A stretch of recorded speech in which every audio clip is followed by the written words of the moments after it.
I notice if I sit up straight, I project more, and then the audio is better.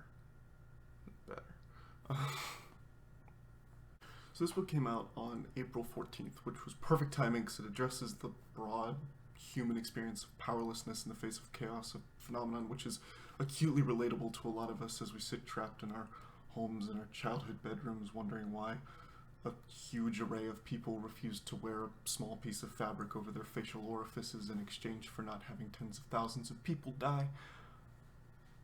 The book's primary structure revolves around the life of this guy, David Starr Jordan, who is a taxonomist who has his entire life's work basically destroyed. Earthquake knocked over all of his jars of fish specimens, and instead of giving up like the rest of us would have, he started sifting through the broken glass and taking the species labels and stitching them to the bodies of the fish. The account of David's life basically has sort of two parts, the first of which follows him admiringly as like a spiritual guide on how to face our powerless existence, and the second of which quickly dissipates that admiration as it turns out that Jordan was not a great guy. I want to focus on a quote from the first part of the account when Jordan is still our guiding light. His brother dies when he's a little kiddo, and in response to this, David's journals explode with color, but in the crudeness you can see it. His obsession, his desperation, the near muscular effort he was exerting to pin down the forms of the things unknown to him. Beneath each drawing there's finally the scientific name. David describes the sensation of speaking the names out loud, those Latin declarations of victory, mastery. Their appellations, he writes, are as honey on my lips. Miller goes on to explain that this is an attested phenomenon in psychological scholarship, the way that a lot of people deal with anguish through collecting. She cites a psychologist who describes each new acquisition flooding the collector with an intoxicating burst of fantasized omnipotence. And I was immediately like, oh, I can totally relate to that. Particularly because, like Jordan, I don't collect physical objects, but semantic objects.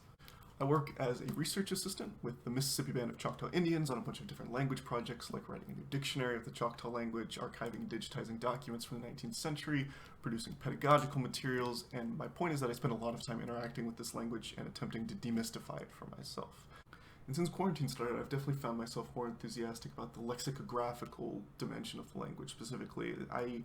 finding out which words are actually words, which words are derived from other words, how they can be etymologically reconstructed, and I have this vision in my mind of excising all the redundancy from my mental dictionary, which in a lot of ways is a purposeless exercise, but there's something really satisfying about seeing a pile of unassociated words suddenly organize themselves into a tree of derivation.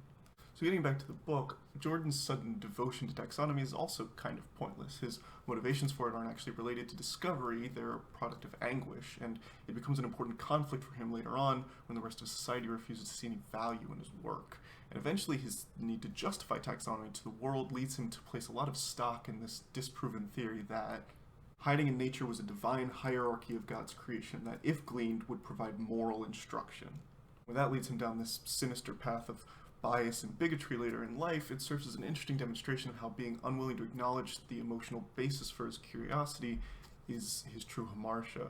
Honestly, this whole hunger for justification doesn't really have a parallel in my situation. Like, I did actually have a scholarly interest in my work before the powerlessness of COVID set in, and there's plenty of justification for language documentation and revitalization, but it's always interesting to see how an emotional phenomenon so familiar and innocuous as wanting to collect things during times of stress can, given the right conditions, evolve into something less innocuous. Like, if Jordan had been able to say, I like to do this for personal reasons, or I like to do this, rather than demanding some cosmic proof of its objective value, he probably could have maintained his own objectivity, and he probably could have preserved his innocuous curiosity for and his admiration for the fishes of the world.